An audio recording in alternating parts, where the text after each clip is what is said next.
मारी के घुमा पूरा गौवा राजा जी, मारी मारी के घुमा पूरा गौवा राजा जी, मारी मारी के घुमा पूरा गौवा राजा जी, ले ले ओए हसेन गमा गौवा राजा जी, ले ले ओए हसेन गमा गौवा राजा जी। थोड़ा सा डांस करके हाथ सभी लोग उठा के डांस करके मेरे साथ, हमारी मारी के घुमा पूरा गौवा राजा जी, मारी मारी के घुमा पूरा गौवा राजा जी, मारी मारी के घुमा पूरा गौवा राजा जी।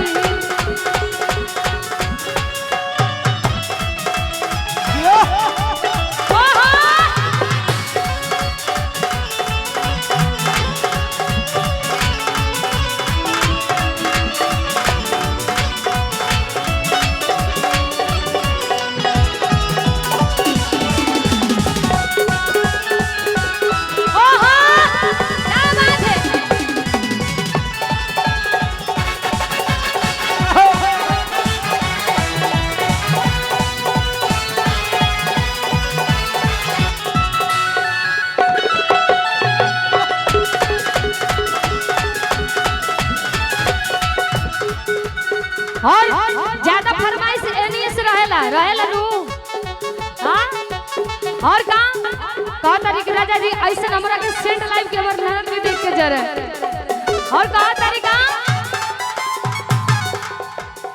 देखे ना नदिया भी जाने लागो देवरा के मन में हारे लागो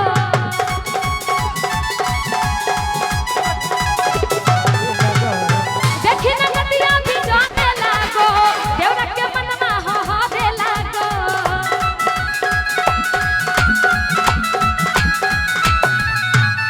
मन करे वो कनी से लड़े ला हो तोरे से दिया लाई डरे ला हो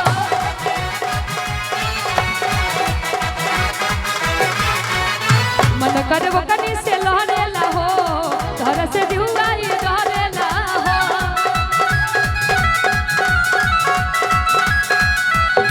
और बहुत सारी पावा में पाया झमकौला राजा जी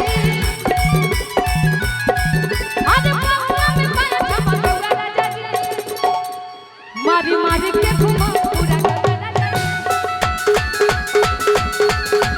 मारी के घुमा पूरा गौवा राजा जी।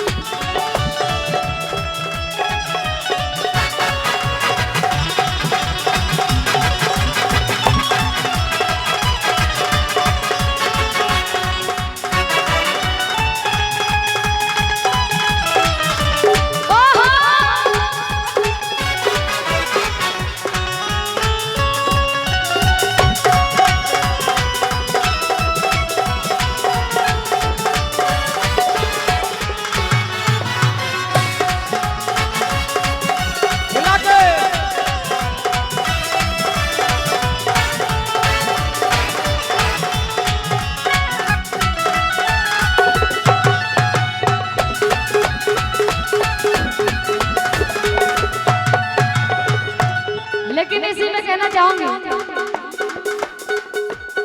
तू लगा दे लो जब लिपस्टिक ही ले ला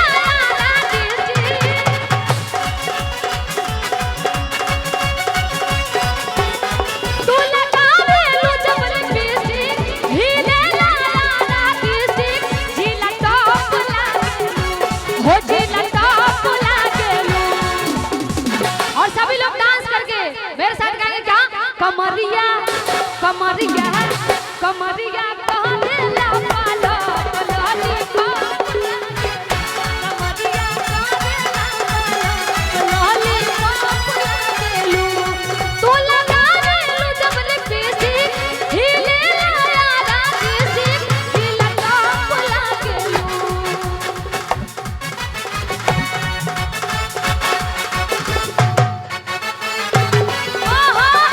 हेलो सभी कमेटी से आगे इधर आइए कमेटी सभी इधर आइए बात से बाहर रहिए आप लोग बात से बाहर रहिए रुकिए अभी मिजाज नहीं बदमाशी कीजिएगा तो बंद करवा दिया जाएगा थाना में देखिए बात से बाहर रहिए एंजॉय कीजिए बात से बाहर इतना प्यारा व्यवस्था आप लोग से बाहर रहिए किया गया है तो मैं चाहूंगी एंजॉय बदमाशी कीजिएगा झगड़ा मत कीजिए आप लोग प्रोग्राम बंद करवा देंगे बात से बाहर रहिए, बात से बाहर रहिए। आप लोग बैठ जाइए। बदमाशी कीजिएगा तो प्रोग्राम बंद करवा देंगे। आप ही लोगों के लिए प्रोग्राम है, जितना शांति से देखिएगा उतना अच्छा आएगा। बॉक्स पर से सभी आदमी उतर जाइए, उधर साइड से, इस कोना से उतरिए। तो बॉक्स पर से सब, बॉक्स के पास से सब उतरिए, साइड हो जाइए। तो बॉक्स के पास से सब उतरिए, ये सब साइड हो जाइए। बांस के अंदर जाइए, बांस से बाहर रहिए। आप लोग बदमाशी कीजिएगा तो प्रोग्राम बंद करवा देंगे। एंजॉय कीजिए, बांस से बाहर देखेंगे। बैठ जाइए सभी आदमी, बैठ जाइए। आप लोग बैठ जाइए, बैठ जाइए।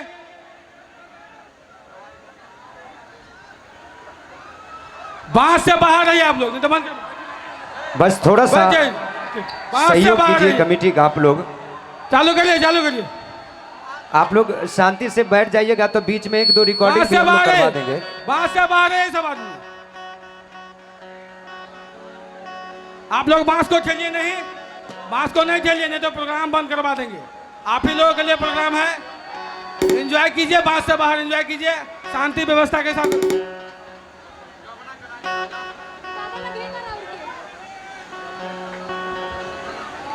बस थोड़ा सा आप लोग बैठ जाइए। अगर आप लोग को थोड़ा सा डांस देखना है, एक मिनट। रिकॉर्डिंग डांस, तो पहले बैठ जाइए, बैठ जाइए। सब मैं आदमी करवाता बांस हूँ। से बाहर थोड़ा हो सा जाइए, बैठ आप लोग बांस जाइए। से बाहर हो जाइए, नहीं तो बंद करवा देंगे बैठ जाइए। प्रोग्राम। बांस से बाहर हो जाइए। चलिए फिलहाल आप ही एक लोगों के गाना। लिए प्रोग्राम है ना, नीलम जी। आप ही लोगों के लिए प्रोग्राम है। आइए। आप लोग हाय। बांस से बाहर होकर के एंजॉय लीजिए। ऐसे न देवर से वो भौजाई परेशान बाड़ी। वाह। आप लोग साथ हो जाए, सुनिए। आप लोग- ऐसे